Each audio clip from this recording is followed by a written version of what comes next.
အားလုံးပဲမင်္ဂလာပါကိုအပဒေမှာပါလာတဲ့စိတ်ဝင်စားစရာသစ္စာလေးတွေအကြောင်းကိုကီတီကပြပြပေးချင်လို့ပါရှင်ကိုအပဒေမှာသဘောကျမိဆုံးရာကတော့တိုက်တိန်ပေါ့နော်ကီတီတို့ဘက်ကတော့ဘလူးလို့ပဲခေါ်ပါတယ်โอเคဘလူးဖြစ်ပြောင်းမှုလိုအပ်တဲ့စီးရွက်တွေကိုတော့ event တော်တော်များများမှာရှာဖွေတွေ့ရှိနိုင်မှာပဲဖြစ်ပါတယ်ဘလူးဖြစ်ပြောင်းမိဆိုရင်တော့မလမကန် enemy ကိုလက်သီး၄ချက်လောက်နဲ့တင်သေစေနိုင်မှာပဲဖြစ်ပါတယ်အဲ့ပြင် enemy ကို target ထားပြီးအပွားနေတက်ခွင့်ကိုလည်းရပါသေးတယ်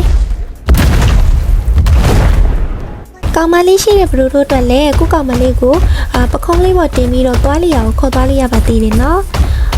ကြီးစားမရှိတဲ့ဘလူးတို့တက်ကတော့မြိတ်20ပါရှင်မစနဲ့ကွာမငိုချင်းလာပြီနောက်တစ်ခုကတော့ပက်ကြီးမှာမိရထားလေးတွေစီးလို့ရနေပြီပဲဖြစ်ပါတယ်အရင်ကလူမျိုးကားချမတွေ့လို့ဆိုပြီးတော့အဆင်မပြေတာမျိုးမရှိဘဲနဲ့မိရထားလေးတွေစီးပြီးတော့လူရခီးသွားနိုင်မှာပဲဖြစ်ပါတယ်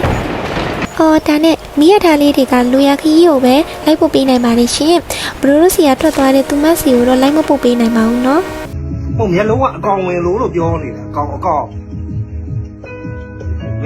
ဘာမှရအောင်မျက်ရည်ဝဲစရာမလိုဘူးရောနောက်ဆုံးနေရာလေးကတော့ roller coaster သွားစီးတဲ့နေရာလေးပဲဖြစ်ပါတယ်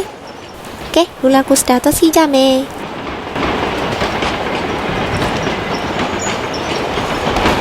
သွားချင်တဲ့နေရာရောက်ပြီဆိုတော့အဲ့လိုပဲ main ကလေးဆန်ဆန်ပဲခုန်ချလိုက်တယ်ကျေးဇူးဒီနေရာလေးမှာကိုရှိရတဲ့မိတ်ဆွေတငယ်ချင်းကလန်သူကလန်သားတွေဒါမှမဟုတ်ကိုရှိရတဲ့ကိုရဲ့ရှိသူလေးနဲ့အတူ roller coaster လေးစီးပြီးတော့ပျော်ရွှင်စရာချိန်လေးတွေဖန်တီးလို့ရပါသေးတယ်နော်